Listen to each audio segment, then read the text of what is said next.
Hall ही तालियों की गड़गड़ाहट से गूंजने लगा। प्रेस रिपोर्टरों के कैमरे चमकने लगे। रेणु को नृत्य सुंदरी के अवार्ड से नवाजा जा रहा था। उसी समय भंडारी ने रेणु के पास जाकर बधाई देते हुए कहा, मिस रेणु, मैं मुंबई से आया हूं। अगर आप फिल्मों में काम करना चाहें तो यह रहा मेरा कार्ड। मैं अलंकार होटल में ठहरा हूं। रेणु के पिता बैंक की नौकरी से रिटायर हो चुके थे। उनके कोई दूसरी औलाद नहीं थी, इसलिए रेणु का लालन पालन बहुत ही लाड प्यार से हुआ था। पढ़ाई लिखाई में वह होशियार थी। डांस सीखने का भी उसे शौक था। कदकाठी की अच्छी रेणु रूप रंग में भी खूबसूरत थी। रेणु के मन में फिल्मी हीरोइन बनने के ख्वाब पहले से ही करवट ले रहे थे। उसने सोचा भी नहीं था कि फिल्मों में जाने का मौका उसे इतनी जल्दी मिल जाएगा। वह रात भर भंडारी का कार्ड लेकर सोई। अगले दिन दोपहर होते होते वह अलंकार होटल पहुंच गई। क्या लेंगी, ठंडा या गरम? भंडारी ने पूछा। ठंडा लूंगी, रेणु ने कहा। भंडारी ने वेटर को ठंडा लाने का आर्डर दिया। इस बीच उसने रेणु को कई एंगल से देखा। भंडारी ने रेणु की आंखों में देखते हुए कहा, मिस रेणु, मैं यहाँ फिल्मों के लिए नए चेहरे की तलाश में आया हूँ। मुश्किल यह है कि जहां भी जाता हूँ वहां नए चेहरों की भीड़ लग जाती है। मैं हर किसी को तो हीरोइन बना नहीं सकता। जिसमें टैलेंट होगा वही तो फिल्मों में आ सकेगा। मेरे बारे में आपकी क्या राय है? रेणु ने शर्माते हुए भंडारी से पूछा। भंडारी ने कहा, तुम्हारा गोरा भूरा भरा हुआ बदन है, फिगर भी अच्छी है। तुम्हारे मुस्कुराने पर गालों में जो ये गड्ढे बनते हैं वे भी लाजवाब हैं। डांस में तो तुम होशियार हो ही। रही एक्टिंग की बात, तो एक्टिंग ट्रेनिंग ज्वाइन करवा दूंगा। भंडारी को लगा कि चिड़िया फंस रही है। उसने रेणु की ओर देखते हुए फिर कहा, मिस रेणु, मुझ पर भरोसा रखो। मैं आज रात को मुंबई जा रहा हूँ। 2 दिन बाद मेरे इस पते पर आ जाना।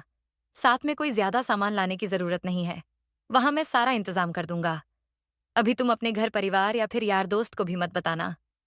रेणु के ऊपर भंडारी की बातों का जादू की तरह असर हुआ। वह अभी से अपने आप को फिल्मी हीरोइन समझने लगी थी। उसने मन ही मन तय किया कि वह मुंबई जरूर जाएगी। रही माँ बाप की बात, तो ढेर सारी दौलत आने के बाद सब ठीक हो जाएगा। आज भंडारी को गए तीसरा दिन था। कंचन ने चुपचाप मुंबई जाने की तैयारी कर ली। स्टेशन पर पहुंचते ही उसने भंडारी को फोन कर दिया कि वह सुबह की गाड़ी से मुंबई आ रही है। भंडारी ने उसे दादर स्टेशन पर मिलने के लिए कहा। रेणु पहली बार मुंबई आई थी। दादर स्टेशन पर उतरते ही उसे भंडारी मिल गया। स्टेशन के बाहर निकलते ही भंडारी ने कंचन को कार में बैठाया और कार तेजी से चल दी। भंडारी रेणु को एक आलीशान बंगले में ले गया। रेणु की आंखें भी उस बंगले को देखकर चौंधिया गईं। भंडारी ने कहा, मिस रेणु, आप थकी हुई हैं। नहा धोकर आराम कीजिए। मैं शाम 7 बजे आऊंगा। शाम को 7 बजे से पहले ही भंडारी आ गया। उसने रेणु को बड़े ध्यान से देखा और बोला, मिस रेणु, वैसे तो सब ठीक है, पर तुम्हें यहाँ कुछ खास लोगों से मिलना होगा। पहनने को कुछ बढ़िया कपड़े भी चाहिए। वैसे मैं खरीदारी करवा दूंगा। आज एक खास आदमी से तुम्हारी मुलाकात करानी है। मिस्टर कांवरिया फिल्म इंडस्ट्री की जानी मानी हस्तियों में से एक हैं। वे दर्जनों फिल्में बना चुके हैं।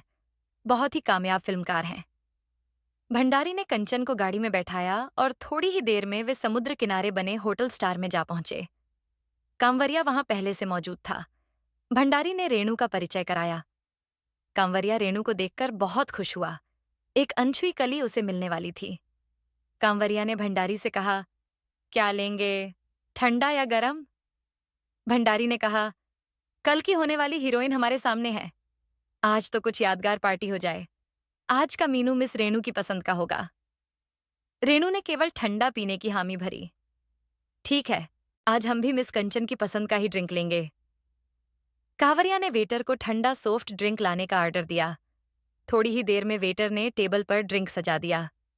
भंडारी ने गिलास में ड्रिंक डालते हुए कहा, मिस रेणु, ये फिल्मी दुनिया है। यहाँ कुछ ज्यादा ही दिखावा करना पड़ता है। सामने देखो, फिल्मी हस्तियां बैठी हुई हैं। अपना मनोरंजन तो कर रही हैं, साथ ही अपने हाव भाव से दूसरों को भी लुभा रही हैं। रेणु ने एक बार फिर होटल में उफनते हुए मादक माहौल को देखा। वहां की बातचीत और हवा में अजीब सी गंध तैर रही थी। तीनों लोग ठंडा पीने लगे। इसी बीच भंडारी ने कंचन के गिलास में एक पुड़िया घोल दी, जिसे रेणु नहीं देख सकी। कांवरिया ने रेणु हेलो को तिरछी नजरों से देखा और कहा, मिस रेणु, हम लोग फिल्मों में करोड़ों रुपए लगाते हैं। किसी नए कलाकार के लेने में रिस्क होता है। बेडरूम सीन भी लेने पड़ते हैं। अगर नया हीरो उस सीन को करने में शर्मा गया तो अपना बेड़ा गर्क समझो। इसलिए हम बहुत सोच समझकर किसी नए हीरो को लेते हैं। रेनू ने सोचा, मुश्किल से मुझे यह मिला है। अगर अपने भरोसे से इन्हें नहीं जीता तो काम नहीं बनेगा। अचानक रेनू को अपना सिर भारी सा लगा। जगमगाती रोशनी नाचती सी दिखी। उसने भंडारी से कहा, मेरा सिर चकरा रहा है, मुझे नींद सी आ रही है, मैं अब बैठी नहीं रह सकूंगी।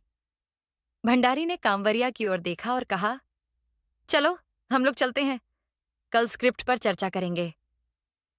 भंडारी ने रेनू को सहारा दिया और होटल के बाहर खड़ी कार तक लाया। रेनू पर पुड़िया का पूरा असर हो गया था। रेनू को साथ लेकर भंडारी कांवरिया के साथ बैठ गया। वे गाड़ी को सीधे एक कोठी पर ले गए। पूरी तरह बेसुध थी। सुबह जब रेनू की नींद खुली तो उसका बदन दर्द के मारे फटा जा रहा था। वह समझ गई कि उसके साथ धोखा हुआ है। अब पश्चातावे के सिवा वह कर भी क्या सकती थी। घर तो वापस जाने से रही। वह तकिए में मुंह छिपाकर सिसकती रही। शाम होते ही मिस्टर कांवरिया दोबारा कमरे में आया। हेलो मिस रेनू, कैसी हो? तुम्हारे लिए जल्द ही एक फिल्म शुरू कर रहा हूं। फिल्म के फाइनेंसर जयंत भाई आए थे। सभी बातें तय हो गई हैं। चलो तुम्हें कुछ खरीदारी करवा दूं। हमारी नई हीरोइन जल्द ही बुलंदियों को छूने वाली है। रेनू बेमन से उठी। उसे फिल्म में हीरोइन बनने का सपना बार बार खींच रहा था। रेनू ने भंडारी के बारे में पूछा तो कांप ने कहा कि वह फिल्म की लोकेशन देखने बाहर गया है। इस फिल्म की शूटिंग विदेशों में भी होगी। रेनू जब रात को लौटी तो उसके पास नए फैशन के कपड़े थे। वह अपने आप को फिल्मी हीरोइन समझने लगी थी। इसी तरह कांवरिया के साथ पूरा महीना निकल गया। वह रोज रात को मिस्टर कांवरिया के साथ सोती। एक दिन कांवरिया ने रेनू से कहा, मिस रेनू, मैं फिल्म के सिलसिले में बाहर जा रहा हूं। इस बीच जयंत भाई आएंगे। वही फिल्मी ट्रेनिंग भी दिलवाएंगे। मेरे लौटने पर फिल्म का भव्य मुहूर्त होगा। जयंत भाई भी रेनू को फिल्मी ख्वाब दिखाते रहे। इस बीच न तो भंडारी लोकेशन देखकर लौटा और न ही कांवरिया अमेरिका से। जो खेल कांवरिया उसके साथ खेलता रहा था, वही खेल जयंत भाई ने भी खेला। मुंबई आने पर रेनू पहली बार 3 दिन तक अकेली रही। दोपहर का समय था। वह चिंता में डूबी एक मैगजीन पलट रही थी कि बाहर की घंटी बजी। रेनू ने दरवाजा खोला तो दरवाजे पर कुछ दादा टाइप लोग खड़े थे। उन्होंने रेनू से कहा, मैडम, ये कोठी खाली कीजिए। इसका एग्रीमेंट खत्म हो गया है। किराए पर थी। मैं कहाँ जाऊं? यहां तो मेरा कोई भी नहीं है। मिस्टर कांवरिया और जयंत भाई को आ जाने दीजिए। कांपड़िया और जयंत भाई अब कभी नहीं आएंगे। और भंडारी? देखिए मैडम, भंडारी आपको कहाँ मिलेगा? वह तो नए चेहरे की तलाश में पूरा हिंदुस्तान घूम रहा होगा। देखिए, मुझे कुछ तो समय दीजिए। यहाँ मेरा कोई नहीं है। अपना कुछ इंतजाम करती हूँ। आपकी बड़ी मेहरबानी होगी। ठीक है, हम 24 घंटे का समय देते हैं। कल इसी समय आएंगे। अगर यहाँ से नहीं जाओगी तो धक्के मारकर तुम्हें बाहर निकाल देंगे। ये मुंबई है, मुंबई। ध्यान रखना मैडम। रेनू के पैरों से जमीन खिसक गई। उसे ध्यान आया कि इस बीच मिस रीटा से उसकी मुलाकात हुई थी। उसने कहा था कि जब जरूरत हो मुझे याद करना। रीटा का कार्ड उसके पर्स में था। उसने फोन किया। मैं रेनू बोल रही हूँ। ओह, रेनू कैसी हो? बोलो, क्या बात है? रेनू ने रोते रोते फोन पर सारी बात बता दी। रीटा ने कहा, मैं जानती थी कि एक दिन तुम्हारे साथ भी वही होगा जो मेरे साथ हुआ था। ये अच्छे भले घर की लड़कियों को फिल्मी दुनिया के ख्वाब दिखाते हैं। तुम्हारी तरह मैं भी इनके चंगुल में फंस गई थी। हीरोइन तो नहीं बन सकी, लेकिन काल गर्ल जरूर बन गई। मैंने भंडारी के साथ तुम्हें पहले दिन ही देखा था। मुझे भी यही भंडारी का बच्चा हीरोइन बनाने के लिए लाया था। अब मैं घर की रही ना घाट की। तू ऐसा कर, मेरे पास आ जा और मेरी रूम पार्टनर बन जा। शाम 7 बजे मुझे कहीं निकलना है। फोन पर फोन आते हैं। समझ गई ना, फिल्मी सिटिंग पर चलना है। मेरी और तुम्हारी जैसी न जाने कितनी ही लड़कियां इस माया नगरी में आ गईं और कितनी ही आने वाली हैं। ये सिलसिला कब रुकेगा? कहाँ नहीं जा सकता। आज भी मिस्टर भंडारी जैसे कई दलाल फिल्मी हीरोइन बनाने के लिए नए चेहरों की तलाश में हैं। मिस्टर कांवरिया और जयंत भाई भी नए चेहरों को लेकर फिल्म बना रहे हैं, लेकिन इनकी फिल्म आज तक नहीं बनी। अगर हमारे चैनल पर नए हो तो हमारे चैनल को जरूर सब्सक्राइब कर दीजिए